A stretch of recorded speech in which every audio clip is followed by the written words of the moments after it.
Hey, how's it going? Kenny here, and welcome back to Non-League to Giants. And up in today's episode, we have games at home to Sheffield United and away to West Brom. And with only 8 games left of the season, things are looking really, really good for us. We are currently sitting in 6th place, 6 points clear of Chelsea in 8th place, and 2 points clear of Wolves in 7th place. So, with 8 games to go, the European dream is alive. I didn't think we'd be in this position come this stage of the season, to be honest, but I'm still not getting myself carried away. We've still got some very tricky games coming up. I think that's what makes it more important that we win both these games in the episode. Sheffield United in 16th in the league, West Brom sitting second and bottom in the league, so got to win both these games, to be honest, in the top 7 race. If we miss out on European football now for next season, I will be kind of devastated. And we actually come into this episode off the back of a 5-1 thumping over fierce rival Southampton as well. So things are really good at the moment. I just hope we can win both these games in the episode. At home, it's been pretty much a fortress all season, to be honest. If you look at our home record there, 15 games, we've won 11 of them, drew 2 and only lost 2 as well. Only 14 goals conceded at home as well. So at home, we really are flying. Won the last 5 home league games in a row as well. But away from home is a bit of a different story. Only won 4 games away all season, and that was against 4 teams who are below us in the league. But saying that, West Brom are below us in the league, so there's no reason to think we cannot beat them away from home. But our home games is really where we have set ourselves up in this position in the season in 6th place. As you can see by the date as well, 15th of March, the January transfer window has been closed for a couple of weeks now. We managed to sign a couple of players. One of them is very exciting. He actually got a hat-trick against Southampton on his full debut as well. I'll get into him in more detail in a second. Kostad did leave us. My word, he was doing my head in though. I didn't think he was ever going to sign the contract for Besiktas, and I thought we had no time to sign our players. But thankfully, on deadline day, he finally agreed to join them, and we managed to get our players in as well. Kostad has gone to Besiktas for 29.5 million, rising to 31 million. See his value now, 49 to 59 million. I think we've done well here though, to be honest. I really think we've done well here. Will I eat my words in the series here? Will I regret selling him?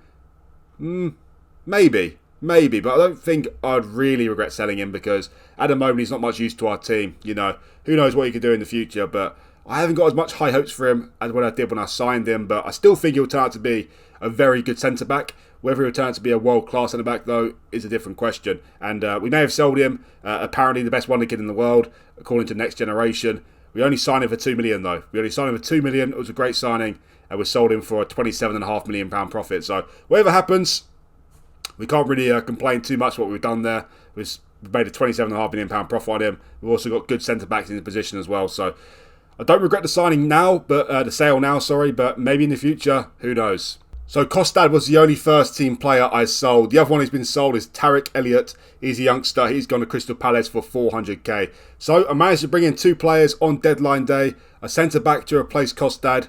With the Kostad money as well, and that is Juan Antonio Jimenez. I bought him for £8.75 million from Club America in Mexico.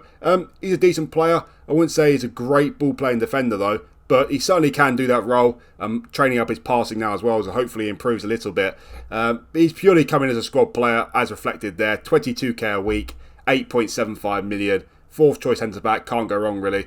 He looks like quite a decent player though. Hopefully he can improve his technical side of the game, and we might have a little bit of a good player on our hands here. He's a temperamental personality player though, so I don't like to see that. But for 8.75 million, very happy with the signing. And the other one we signed is Edson. Got him from Internacional in Brazil for just 13 million, and already he's got a hat-trick in a South Coast derby, so very, very exciting times. Already he's done more this season in one game than Alberta has done in the entire season. You actually compare the two as well. Remember that Edson's only 19 years of age. There's not much difference between the two at all, to be honest.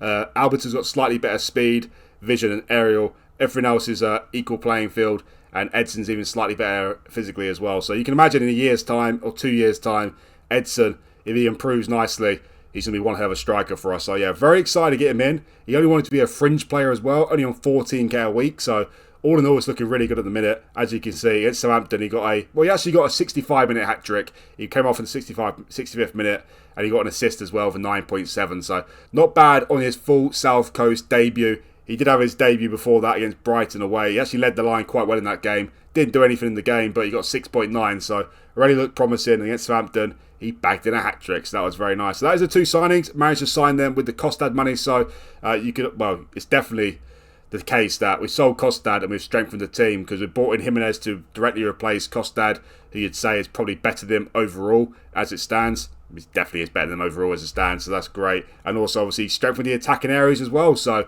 good piece of business in January there. Also, I recalled Santiago Grana to the first team from loan as well. Unfortunately, he just picked up a serious injury though, out for 3 to 6 weeks with sprained knee ligaments. But he's back in the club nonetheless to add to the squad depth this season. He got 26 games at Luton and 5 assists in the Championship. So now we have a squad of 24 players going towards the end of the season, which is very nice. 23 players, sorry. So finally managed to increase that squad depth. Anyway, in terms of the recent results, we haven't played too many games since the last episode. We started off with a loss away to Arsenal 2-0. We weren't actually that bad in the game, to be honest. They scored very early on in the 3rd minute. But between the 3rd and 83rd minute, it was quite an even game. And on another day, we could have won this game or even got a draw at the game. Unfortunately, though, Arsenal, they only had a couple of chances in the game and they converted both of them, so that was disappointing. After that, we got knocked out of the FA Cup 4th round. 2 Wolves, unfortunately, lost the game 2-1. We were leading the game 1-0 at half-time, but we're just 5 minutes into the second half and we're already 2-1 down in the game. Fabio Silva, one of my nemesis in this series, he scored both the goals. And unfortunately, we got knocked out of the FA Cup. After that, though, 3 games unbeaten in the league. We beat Everton at home 1-0. Alphonse with the goal in the 2nd minute from a corner. Unfortunately, we couldn't add any more goals in the game, and I was certainly nervous, to be honest. Everton did have a shot on target in the match, but they had lots of shots. They had about 10 shots in the game, but none on target, and I was expecting some sort of goal for them at some point. But fortunately, we held on to a 1-0 win there. I would have liked to have scored more goals in the game, but ultimately, a win is a win. After that, we faced Brighton away. Unfortunately, we drew this game. We were 1-0 down through Arda Güler, one of the most sought-after wonder kids in the FM23 here. And to be honest, he looks absolutely ridiculous. Look at him. Look at him for Brighton. He's unbelievable. 20 composure this guy's got. To be honest, I'd like to sign him, but 58 to 69 million, I don't think we're going to sign him anytime soon. But he's an unbelievable player, Güler. Really, really good. So yeah, an unfortunate draw their way to Brighton. Nesta Rocha with the goal. But then after that, the other South Coast derby, this time at home to Southampton, we absolutely battered them 5-1. Happy days. We were actually 4-0 up in the game. It was actually 4-0 up at half-time. Goals from Acosta, obviously a hat-trick from Edson, and a goal from Nesta Rocha as well. All South American goal scorers in this game, because Marcus Leonardo scored for Southampton as well. Yeah, what a win this was for us. What a win this was. I think 5-1 definitely does flatter us, to be honest. It wasn't that one-sided, but we definitely deserved the win. And Edson, well, he looks clinical in front of goal. He's just the complete opposite of Alberta, and I'm very excited about him. Also, Nesta Rocha has garnered some interest, which I don't like to see. He has got Man City and Arsenal after him now, which is always a little bit scary. But the good news is, he's got no release clause in his contract, apart from a relegation release clause. But I think it's safe to say relegation days are completely behind us now. We haven't got to worry about that. So, the ball's in our court in terms of Rocha. He's got a 4-year contract as well, so if they want to come in and make a sensible bid, they can. If not, they can clear off. Rocha is not really for sale. Anyway, in this episode, at home to Sheffield United and away to West Brom, let's get to the first game.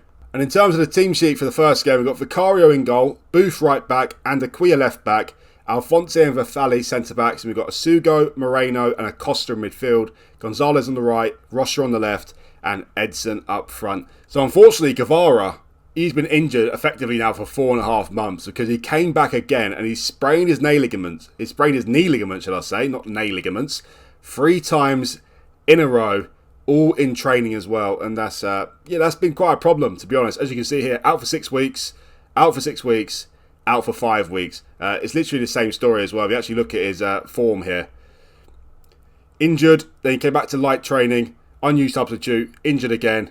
Same story, then injured again. So yeah, been really disappointed, missing Guevara for a long time in the season now. He's only played 11 games all season, and he's a key player for us. That shows how much he's been affected by injuries this season. Also, his stamina's gone from 16 to 13, which is a big disappointment. So yeah, a real problem. Guevara missing for so long. He's back on the bench again today. He's just come back, but I haven't got much hopes for him not getting injured again, to be honest. It's been a common theme for him, and there's nothing we can do about it. It's literally all we can do is leave to physio.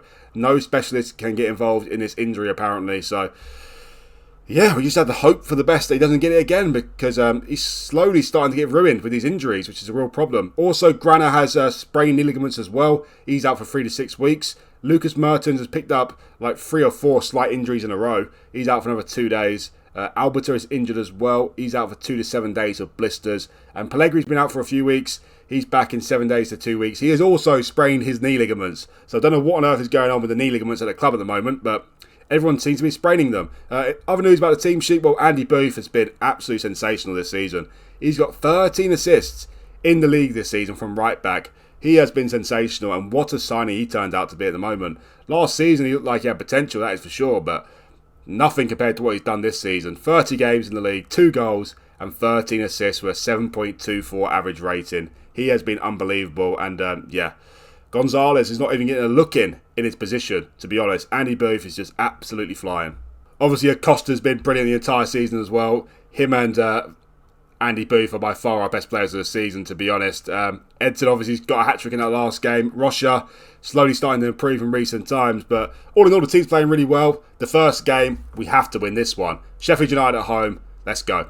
Before we get started with the first game, guys, please remember that if you like the video, hit that like button for me. If you're still watching at this point, then surely you like the video. Either that or you forgot to turn it off. So do hit that like button for me. It does really help. And also, if you're new around here, do hit that subscribe button as well. It'd really help me out, and it's much appreciated as well. So let's get going. And holding Sheffield United, I'm expecting a win here, and I'm expecting a comfortable win. We're far ahead of them in the league. We've won the last 5 home league games as well.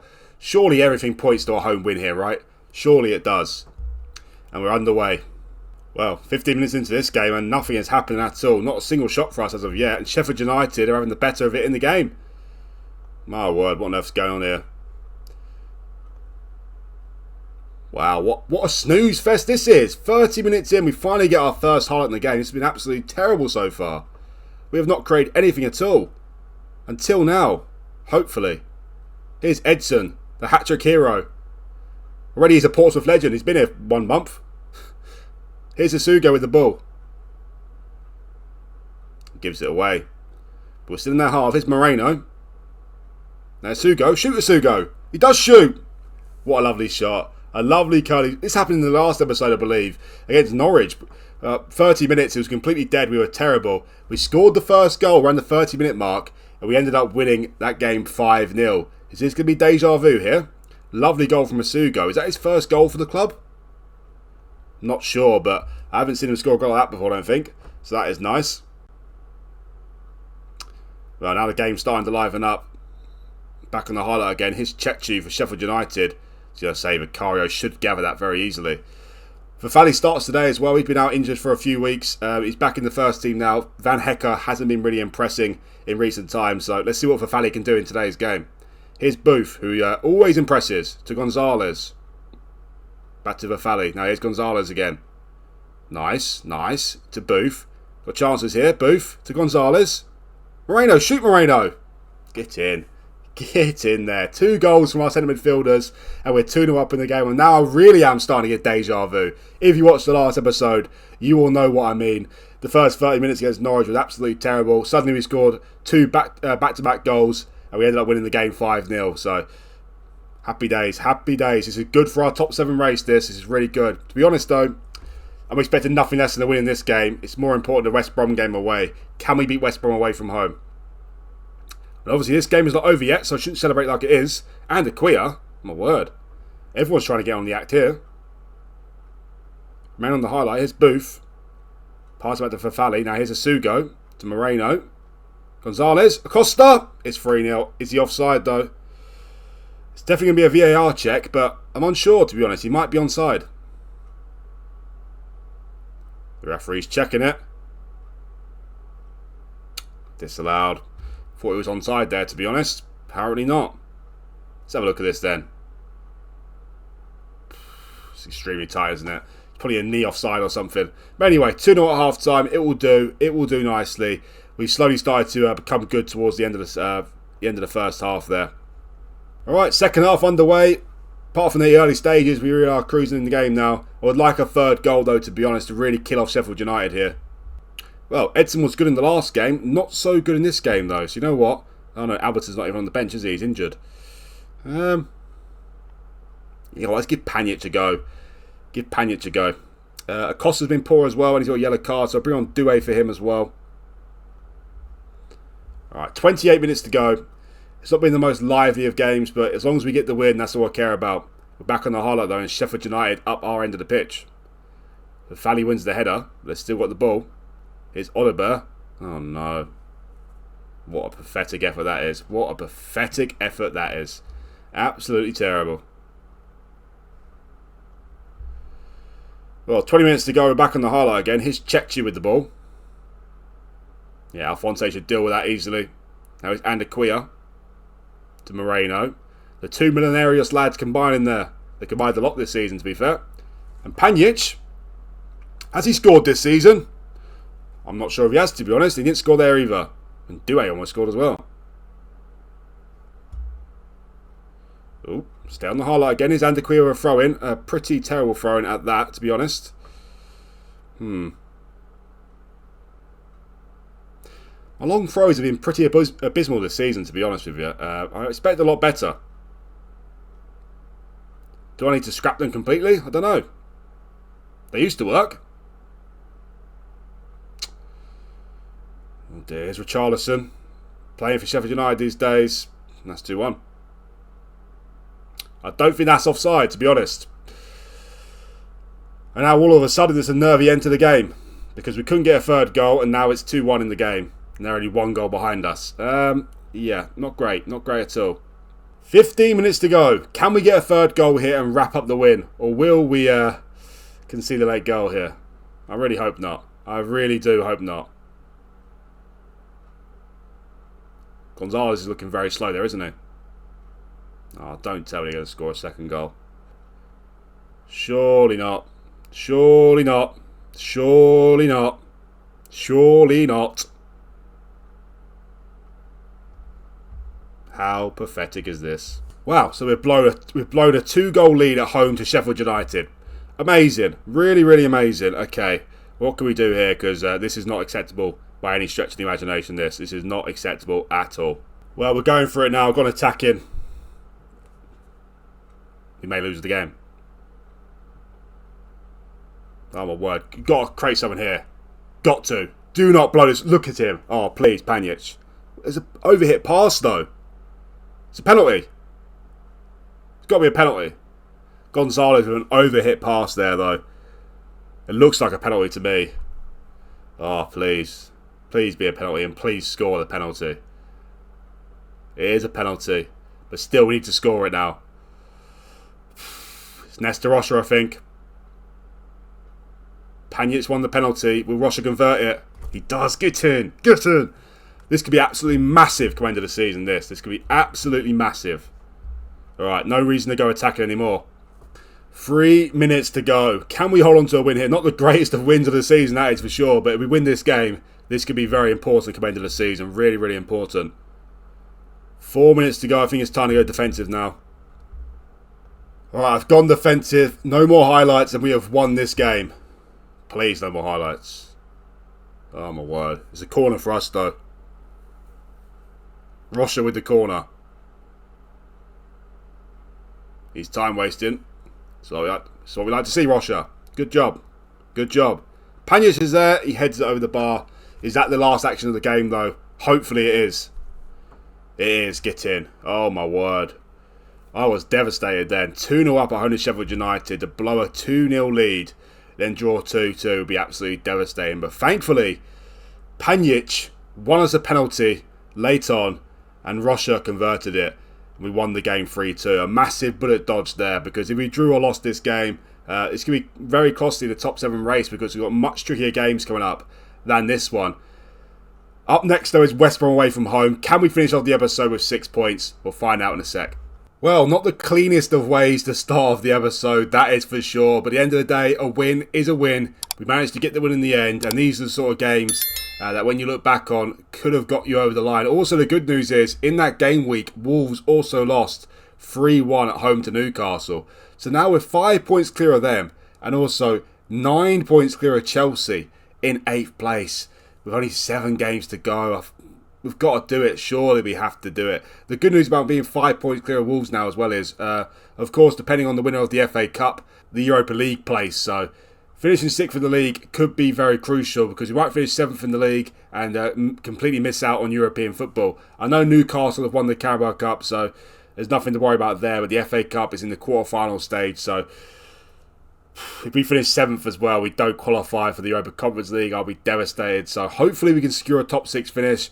A win here away to West Brom could be crucial in that, to be honest. Hopefully we get another win in the episode. We had a nervy game away to home to West Brom, early on in the season. Only just beat them 3-2, similar to how we beat Sheffield United there. So I'm very nervous about this one. I'm nervous about this game. A draw here, I don't think it will be a horrendous result, to be honest. But where they are in the league, second from bottom, I kind of am expecting a win here. In terms of the team sheet, one change from the last game. Unfortunately, Fafali's injury record continues this season. He's picked up another injury. He's out between 10 days to 3 weeks with a groin strain. So that means Van Hecker comes back into the team. So West Brom away from home. Can we make it 2 out of 2 in the episode? Well, let's find out. Alright, here we go. We've got to be confident about this one, but I told you, away from home, it's not the same as Fratton Park, nowhere near the same. At home, I'm confident against any team, to be honest. I know it can be any team at home this season, but away from home is a little bit of a different story. Anyway, Costa's through on goal here. Very early on. Oh my word, what's happened there? Oh my word. Why is he shooting from that angle? It was almost an amazing goal, don't get me wrong, but why is he shooting from there? Poor decision from Acosta, that. Poor decision. Already had a big chance in the game. And of course, I say we're poor away from home, but we've won 4 games away this season, all of them against teams below us in the league. So, back on the highlight again, and the Queer of throw-in. Acosta wins the ball back. Now here's Moreno. Back to Alphonse. Now he's Andy Queer again. Nice. Switch now to Booth. He can make things happen, Booth. 13 assists this season. That's not the greatest of chances created there, but Moreno might get the assist. He does get the assist. Gonzalez, he's 6'5", he's a giant, and he scored another headed goal for us. Get in there, Gonzalez. Moreno with a lovely assist. Well, it all came from Booth, didn't it? It all came from Booth. His misplaced pass set up the assist for Moreno, and Gonzalez has put us 1-0 up in the game. Just easy as you like, really, isn't it? The header, doesn't matter how tall you are, really. Just completely free in the box and just had to pick his spot. It's gone a bit quiet after that goal, but we are winning the game. And another win here could, well, we're slowly edging closer and closer to European football for next season. Something I thought was a bit out of our reach this season, but it seems like we're definitely going to give it a good old go at least. Anyway, Gonzalez is through again. Is this his second goal in the game? It's going to be a penalty, isn't it? Definitely a penalty. I thought he might have been offside there, to be honest. I was expecting him to score and then be ruled out for VAR for offside, but that flag didn't come. And I think we have a penalty here. We do have a penalty here. Rocha to take it. Oh no, I don't want to. Don't say that, Kenny. Do not say that. Rocha stepping up. He almost missed it, didn't he? I was about to say, I don't think I've seen Rocha miss the penalty. I can't remember the last time I saw Rocha miss a penalty. And yeah, good job I didn't say anything there because the keeper almost saved it. But in this game now, we're 2-0 up in the game. Rocha from the spot. The keeper has had an absolute mare there, to be honest. He should be saving that. 3 minutes to go before half time. Back on the highlight again, though. Here's Moreno to Asugo. Looking very good in this episode. I'm liking what I'm seeing. But to be honest, against 2 kind of poor teams, I say that. Oh my word. No. Here come West Brom now. Biscagli gets the ball away to Gonzalez, though. Nice interception from Gonzalez. Oh my word. Rocha. No. Thought we had a chance there. A big chance, to be honest. Looked like 4 against 3 at one point, but some misplaced passes. But anyway, I'm very happy with that. 2-0 at half time. I think it was 2-0 at half time in the last game there as well. So hopefully we can just hold on to this 2-goal lead now. Well, only a minute into the second half. We've got a highlight already. McKinley. He passes it to Flynn. Van Hecker's there. Hopefully he can have a good game today. Van Hecker, he's been poor recently. Booth. Out to Rocha. No, I thought Booth was looking for another one of his wonder assists there. He's been brilliant this season, Booth. There's even talks about him getting called up for the England squad. He's only 20 years of age. That's how good he's been this season. Oh, no. What a save from Vicario there. What a save from Vicario. He stepped up there, made himself big, and he prevented the goal there. Suleiman Chart through on goal. He's a player I know well. Seen him a lot of times in the Championship. Playing in the Premier League now, of course. Wow, what a catch from Vicario that was. Well, we are the better team in the game. I wouldn't say we're dominating. We've got a free kick here, though. 3-0 would make me really, really happy, especially after the last game. Kind of got lucky towards the end, didn't we? Here's Van Hecke with the ball to Alphonse. Oh, my word. All right, nice composure there. And Aquia with the ball now. He passes it back to Alphonse. Now here's Asugo. Back to Alphonse. Passing around nicely. And as soon as I say that, Antiquia gets the ball away. Of course he does. Van Hecke wins the ball nicely, though. Here we come again. Here's Rocha. Edson! Oh, how has he missed?